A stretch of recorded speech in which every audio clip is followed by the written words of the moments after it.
Bienvenue sur Africa 24 dans cette nouvelle édition du Morning News. Voici les titres de l'actualité. Les Comores se préparent à l'approche de l'élection présidentielle. 6 candidats sont en lice, parmi eux le président sortant Azali Assoumani qui brigue un 3e mandat. La modernisation des villes au Cameroun, un véritable défi pour les autorités face à la croissance démographique.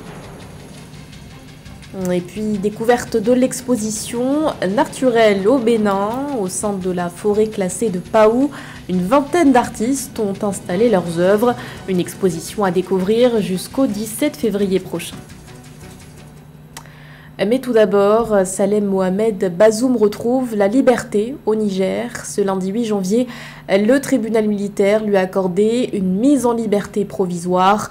Depuis le coup d'État du 26 juillet 2023, le fils du président déchu, Mohamed Bazoum, était détenu dans la résidence présidentielle. Il est accusé de complot ayant pour but de porter atteinte à l'autorité ou la sûreté de l'État. Après sa libération, Salem Bazoum s'est envolé pour le Togo. Il est arrivé à Lomé dans la soirée du lundi 8 janvier. Le Togo, rappelons-le, assure la médiation entre les autorités de transition et la CEDEAO.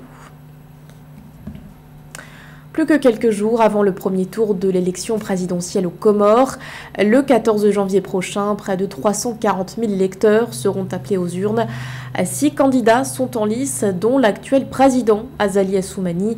L'opposition de son côté apparaît fragilisée, notamment avec la condamnation de l'ancien président Ahmed Abdallah Sambi à la prison à perpétuité. Les précisions de Nathalie Mo.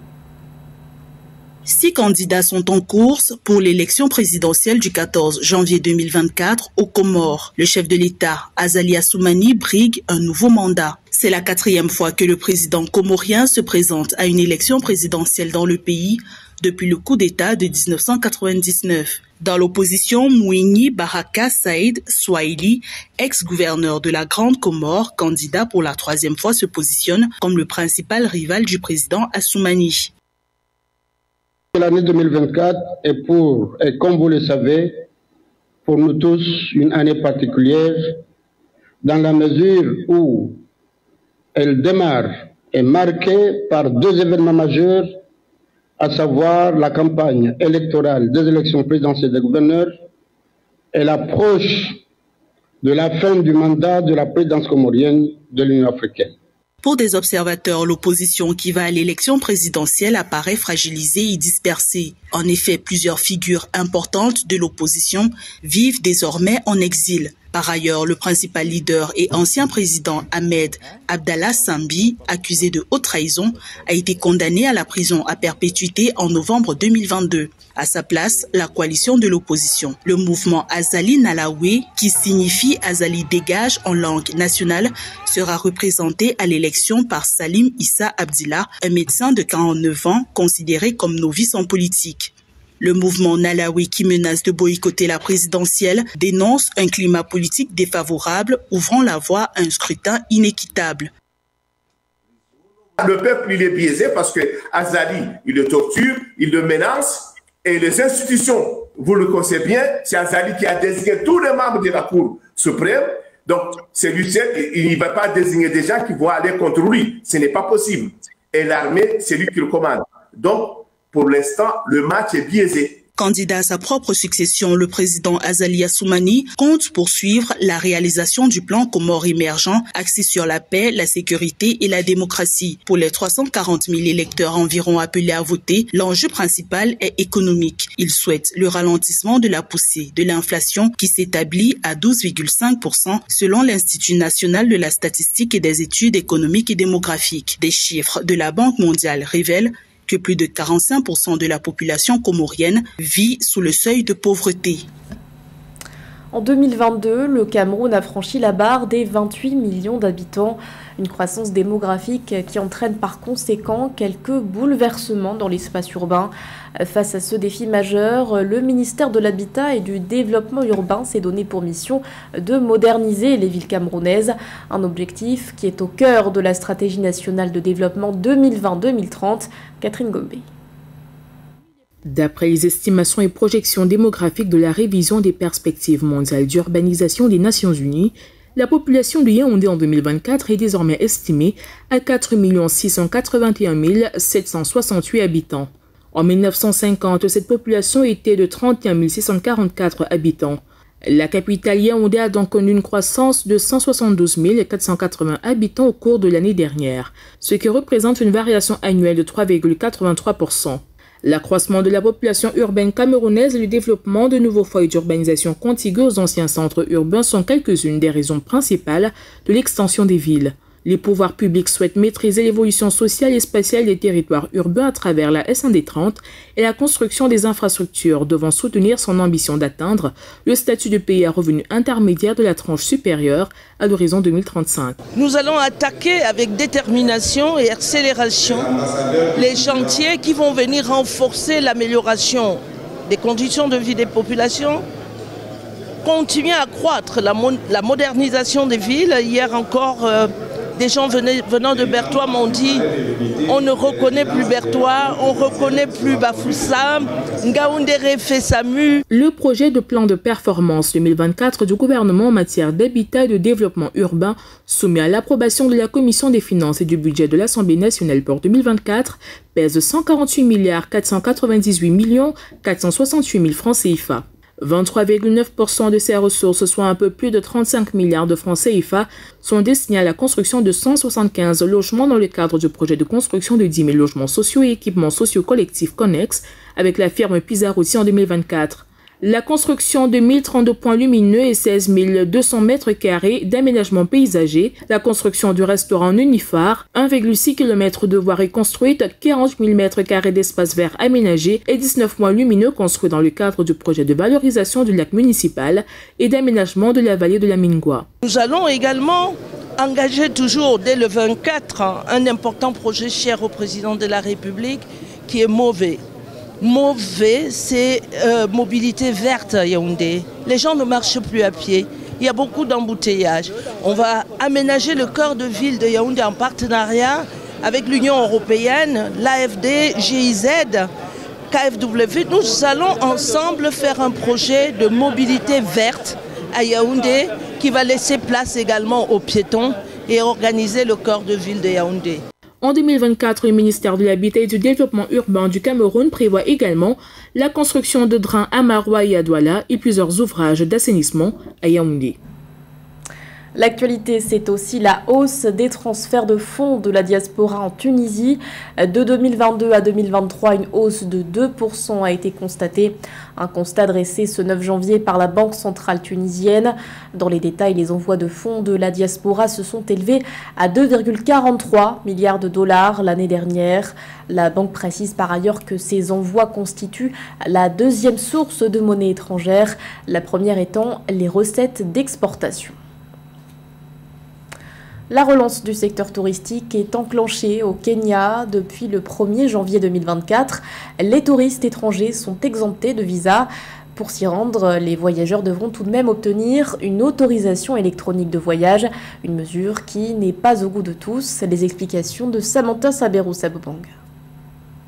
Pour stimuler son activité touristique, le Kenya a supprimé les formalités de visa pour tous les voyageurs, quelle que soit leur nationalité. En vigueur depuis le 1er janvier 2024, la nouvelle mesure est loin de faire l'unanimité auprès de nombreux voyageurs. Plusieurs voyageurs ont dénoncé le système sur les réseaux sociaux. Selon les autorités kenyanes, près de 10 000 personnes ont demandé une autorisation électronique de voyage, mais seulement plus de 4 000 dossiers ont déjà été traités. Nous comprenons que dans un premier terme, du fait de la résistance naturelle au changement, il demande d'avoir une autorisation de voyage électronique qui va être présentée à la compagnie aérienne embarquante uniquement, pas aux autorités kenyanes à l'arrivée. On est dans un monde où les pays qui auront compris la nécessité d'ouvrir les frontières prendront plus d'avance sur les autres. La nouvelle disposition pénalise toutefois des ressortissants de plusieurs pays qui étaient jusqu'ici exemptés de visa pour la destination Kenya, les ressortissants d'une cinquantaine de pays, notamment africains comme le Ghana, l'Afrique du Sud, le Zimbabwe et bien d'autres. Désormais, ils doivent obtenir l'autorisation électronique de voyage. Le Kenya a très bien compris les enjeux de la nécessité de l'ouverture du pays, de l'ouverture du marché, du libre-échange et la facilitation du commerce visant à ouvrir encore plus un pays qui attend presque tout du reste de l'Afrique, d'où la levée de l'obligation de visa. Bien que l'exemption de visa soit effective, les voyageurs doivent tout de même, avant de fouler le sol de ce pays d'Afrique de l'Est, demander une autorisation de voyage qui s'obtient 72 heures avant le voyage en remplissant une demande en ligne. Un droit d'entrée de $30, environ 27 € est également demandé. En 2022, le nombre de touristes venus au Kenya était de 1,54 million, en dessous du niveau d'avant la pandémie de Covid-19 selon les chiffres du ministère du Tourisme. Le Kenya espère multiplier par 200 le nombre de touristes pour atteindre 4,5 millions de visiteurs d'ici 2027. Des œuvres d'art installées en pleine nature, un véritable appel à l'évasion lancé au Bénin par une vingtaine d'artistes contemporains. Leurs créations sont exposées au sein de la forêt classée de Paou. Le chef de l'État, Patrice Talon, s'y est d'ailleurs rendu à l'occasion du vernissage. Reportage de notre correspondant Liv Timou. Dans l'ambiance des manifestations des Vodundés à Ouida au Bénin, cette visite éclair du président Patrice Talon dans la forêt classée de Paou constitue une marque de soutien aux artistes contemporains béninois. Au détour de cette mini-tournée touristique, Patrice Talon a découvert les œuvres artistiques des artistes plasticiens, notamment Gracien Zossou, Aston, Marius Tchakpe, Sika da Silveira, Marcel Kporo et Renaud Agbemadon. Marcel Kporo, artiste spécialiste en recyclage des pneus, dont les œuvres sont exposées en Martinique à travers l'exposition Révélation Art Contemporain du Bénin, a été honoré de voir le chef de l'État visiter ses installations dans la forêt classée de Paou. Je crois que dans le cas de l'exposition en Martinique, il a déjà vu mon travail. Et ici, c'est une chance pour moi de le rencontrer ou de le voir, contempler et apprécier ce que je fais. À travers l'exposition naturelle, 23 créateurs d'œuvres artistiques ont réussi à se mettre en harmonie avec la nature dans la forêt. Passionné de dessin, Renaud Agbemadon est un jeune artiste plasticien qui s'investit dans l'art depuis 2016. Sa démarche créatrice en art plastique consiste à faire de l'art minimal et de l'abstraction géométrique avec un mélange de couleurs. Il intègre des calculs arithmétiques et figures géométriques ainsi que des traits de journaux papier à travers ses toiles. Tout ce que nous faisons dans la vie est lié à un ordre mathématique. Nous faisons des calculs au quotidien, que ce soit dans la vie active, dans nos activités et que sais-je encore. Il nous faut faire assez de calculs pour avancer dans cette vie. J'ai présenté les installations, l'araignée a tissé cette toile et les nourritures sont tombées dedans pour qu'ils mangent. Ils tendent des pièges pour que les nourritures tombent dedans et ils mangent. A noter que de nombreux artistes béninois ont honoré les meilleures galeries, musées et des biennales d'art contemporain dans le monde. Des œuvres d'artistes contemporains béninois sont exposées en Martinique dans le cadre de l'exposition Révélation Art Contemporain du Bénin jusqu'au 31 mars 2024. Émerveillé par l'exposition qui devrait finir le 17 janvier 2024, Patrice Talon a instruit les organisateurs de proroger d'un mois naturel. C'est sa 20e participation à une Coupe d'Afrique des Nations de football. La République démocratique du Congo vise un 3e titre continental pour cette nouvelle CAN prévue en Côte d'Ivoire. Les Léopards sont logés dans le groupe F aux côtés du Maroc, de la Zambie et de la Tanzanie. Mildred Diam. Après 2 titres remportés en 1968 et 1974 et 2 places de 3e en 1998 et 2015, la République démocratique du Congo, qui est à sa 20e participation à la Coupe d'Afrique des Nations, se donne pour défi d'obtenir un 3e sacre à la 34e édition de la CAN en Côte d'Ivoire. Logés dans la poule F aux côtés du Maroc, de la Tanzanie et de la Zambie, les Léopards, très motivés font leur retour dans la compétition après avoir manqué l'édition 2021 au Cameroun. On a des joueurs qui jouent dans des bons clubs. On va être un challenger dans cette compétition avec des étapes. La première étape, c'est de franchir la phase de poule. La deuxième étape, c'est d'aller en quart de finale. Et puis après une compétition. Quand on rentre dans une compétition, de toute manière, on se met pas de limites.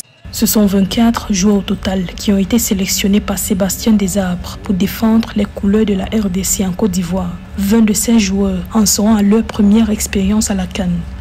Loin d'être un handicap, Sébastien Desarbres voit en cette situation une source de motivation pour son équipe. Pour l'entraîneur, l'ambition est de dépasser la phase de groupe pour espérer atteindre le dernier carré de la compétition. Avec la qualité qu'on a, effectivement, quand les joueurs sont connectés, on peut faire de bonnes choses. Donc les résultats au football, on peut jamais promettre un résultat. On peut promettre de tout donner pour y arriver. Les joueurs de la première à la 90e minute de chaque match de cette CAN vont montrer l'image d'abnégation pour d'abord les fans du Congo et pour le pays. En Côte d'Ivoire, les Léopards de la RDC feront leur entrée en lice le 17 janvier 2024 face à la Zambie au stade de San Pedro avant d'affronter le Maroc le 21 janvier. L'équipe congolaise bouclera la phase de groupe le 24 janvier contre la Tanzanie. C'était le journal de la rédaction. Merci de votre fidélité. L'actualité continue sur Africa 24.